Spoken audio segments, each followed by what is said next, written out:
Hello students, welcome to online course of Mechanical Measurement and Metrology. Myself Abhishek Trivedi from Mechanical Engineering Department at LJ Institute of Engineering and Technology.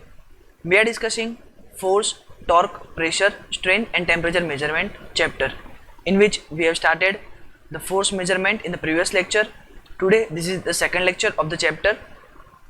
In the previous lecture, what we have discussed, we have started with the concept of the force. What is force? So the force is the element, or we can say the force is the reason or the cause behind the change in the motion of the given component of the given element, that is known as a force. Then we have discussed the basic classification of force measuring instruments. Like the force measuring instrument can be classified in the two different categories. The first one, that is a direct method of measurement, and the indirect method of measurement.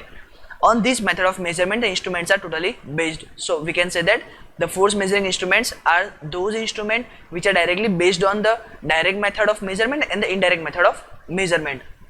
Then we have started with the analytical arm balance, in which we have discussed the equal arm balance and the unequal arm balance. In the particularly equal arm balance which we are using in the routine market, in the local market, there is a one drawback, that whatever the unknown mass is there, you are supposed to provide the known mass with the same amount, then and then you can measure the value of the force. Other than that, you are not supposed to measure the value of the force. Whereas in the unequal arm balance, you are not supposed to require the exact amount of the unknown mass with the value of compensation of known mass. You can suppose you are supposed to provided the unknown mass of, let's say, 5000 kg, then you are supposed to use 100 or 500 kg of the known mass, and you can balance the unknown mass by using the momentum balancing method. Then we have discussed the pendulum scale as well as spring scale. In the particularly pendulum scale, we are using a sector with the equalizer bar and the load acting strip. By using the concept of the sector motion and rack and pinion motion, we are supposed to find the value of the load which are placed in the unknown platform, and whatever the extension is been generated within the metal strip, it will directly transfer to the equalizer bar, and the equalizer bar will move the rack and pinion arrangement, and so on. The pinion shows the deflection of the pointer on the scale. Then we have discussed the spring scale. In the spring scale, we have discussed the basic equation F is equal to kx, where k, that is the springs constant. We know the value of the k in terms of Newton per mm or Newton per meter, and the value of the x, that is the displacement of the spring, or we can say the basic deflection, linear deflection of the spring, which is also in terms of mm or meter. By using the equation, you can find the value of the force in Newton. Today we are going to discuss the proving ring. Then we are going to discuss the cantilever beam load cell and the different type of load cell. So today we are starting with the basic concept of the proving ring. The name suggests proving ring. The figure shows the constructional features of the proving ring. First of all, we are going to discuss the basic constructional elements of the proving ring, and then we are going to discuss the working of the proving ring, how it will work. Starting with the top end, this is external boss. External boss is the platform on which the unknown force is to be applied. Suppose I have to apply the, let's say, 100 kilonewton of the force, then the 100 kilonewton of the force is applied on the external boss. Below the external boss, there is the internal boss, which is used to transfer the load from the outer side to the inner side. In between the internal external boss, there is a metallic ring which is provided with the known diameter, let's say d, with the known cross sectional area. Here we have drawn the cross sectional area of the proving ring. We are using the rectangular cross sectional area for the ring. Below the internal boss, this particular portion is known as a reed. Reed means a transferring element which transfer the simply motion from the internal boss to the micrometer setup. Then the micrometer stylus has been provided below the micrometer. This is the micrometer stylus. Below it, we are supposed to provide the micrometer scale. The micrometer wheel has to be provided. Then the outer body, this particular outer ring, is known as a proving ring, which is made up of the steel material. We are using the steel because of the elasticity, modulus of elasticity of the steel. The modulus of elasticity of the steel is around 210 kilonewton per mm. So just because of this, we are using the steel as a basic material for the proving ring. Now we are going to discuss the initial condition and how it will work.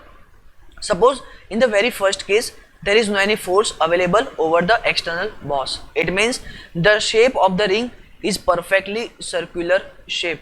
Without any external force, the shape of the ring is perfectly circular. What we are supposed to do? We are simply turning the micrometer wheel and make a physical contact between this particular two probe.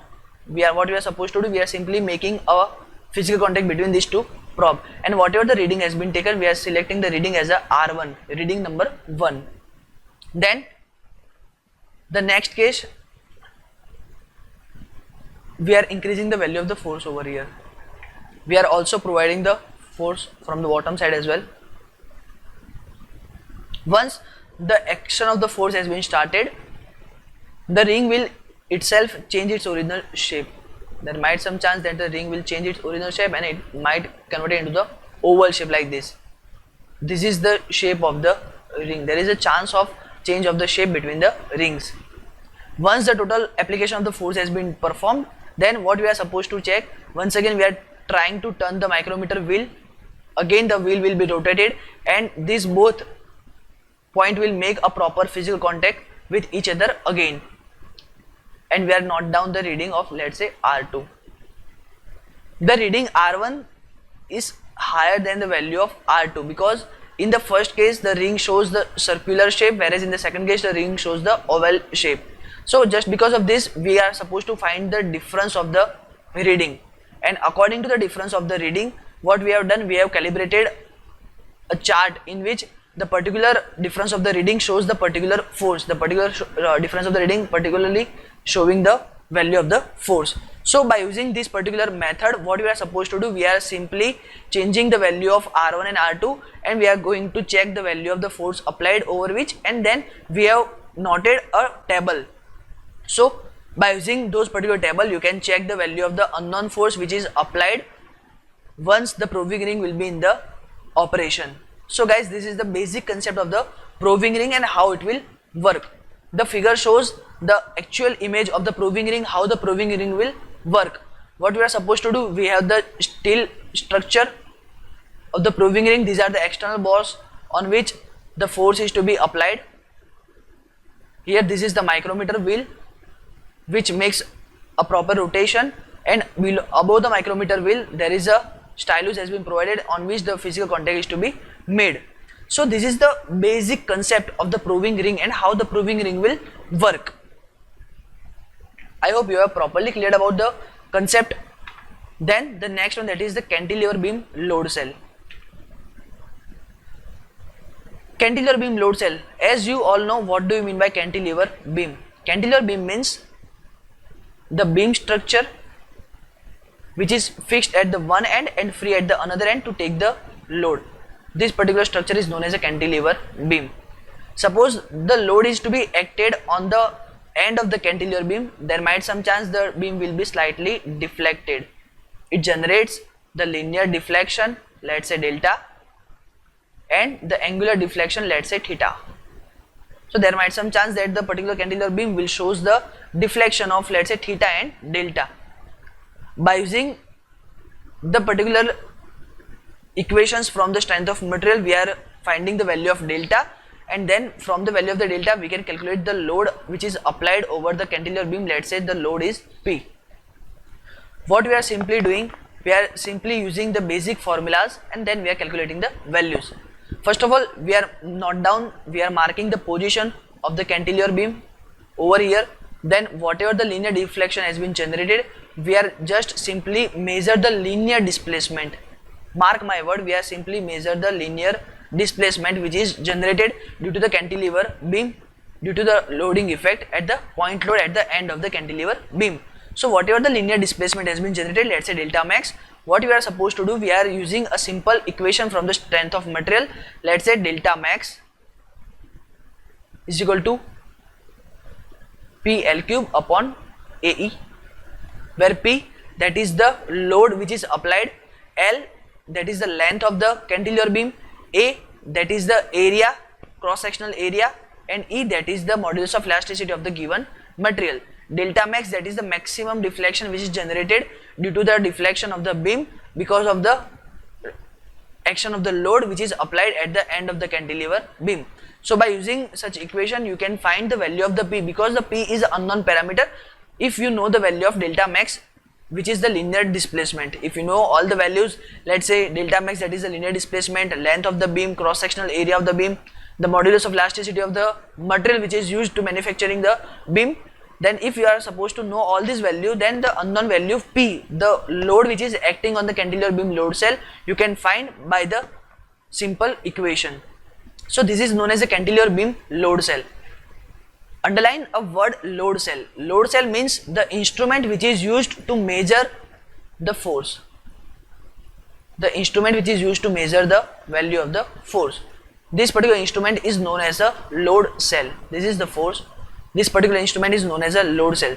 So whatever the machine, whatever the instruments are useful for the measurement of the force, all these machines, all those instruments are known as a load cell. They are the cells which are supposed to take the load and convert those load, or we can say convert those forces into the acceptable energy format, and particularly energy format, or we can say particularly whatever the physical quantity has been generated, we are simply measuring those particular physical quantity which are measurable.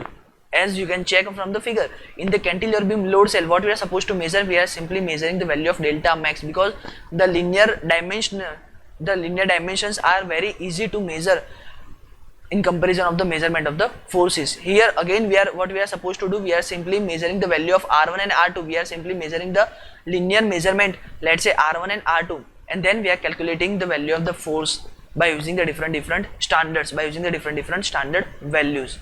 So guys, this is the basic concept of the cantilever beam load cell. I hope you are properly cleared about the cantilever beam load cell and the proving ring concept. The particularly cantilever beam load cell is useful for designing the mechanical tool holder. You have seen in the many mechanical industries the mechanical tool holder, or we can say mechanical workpiece holder. This is the mechanical workpiece holder. In many of the earth moving equipments we are using the same concept. This is the mechanical tool holder. You have seen the JCB machine and all the earth moving machines, they have to break the earth, they have to break many huge structures, and they require a lot of forces to bear those structures, to resist those structures and to break those structures. So to do so, you are supposed to require to design a proper tool, a proper holding device which can hold the particular tool and which can break the opposite structure. This particular structure has been used in the mechanical earth moving equipments, and this is known as the mechanical tool holder. As you can check from the figure, we have the pointed end, we have the cantilevered pointed end on which the one end is free and the other is free to take the load. This is the definition of the cantilever beam, and it is useful for moving the one object to another, from moving one object from the one place to the another place. Also the cantilever beam load cell is useful for movement of the garbage, for the movement of the raw material, for the movement of the inventory in the many workshop, in the many inventory houses which are very large. They are using such kind of mechanical tool holder, they are using such kind of AGVs, automated guided vehicles, and those automated guided vehicles are designed on the basis of such kind of load cell. From the load cell you can check whether the particular tool holder, or we can say whether the particular AGV can hold the load, or we can say can hold the such dead weight, hold the such dead forces over a long period of time, over a long distance or not, and accordingly we are designing those AGVs in a proper way, and we are also providing a proper pathway, which pathway is very minimum for the movement, as well as they are very much useful for transferring the goods from one position to another position, one location to another location. Okay guys, here we are winding our lecture. What we have discussed today, we have started with the brief revision of the force measuring instruments, then we have discussed the proving ring, concept of the proving ring, how the proving ring will be useful in the mechanical industries, and then we have discussed the cantilever beam load cell and what is the current application of the cantilever beam load cell in the mechanical industries as well. So From the next lecture, we are going to discuss the further load cell. Let's say we are going to discuss the hydraulic load cell, pneumatic load cell, and the strain gauge load cell. These three load cells and the cantilever beam are in your academic syllabus. So we are going to discuss all the load cells in detail. Till then, thank you.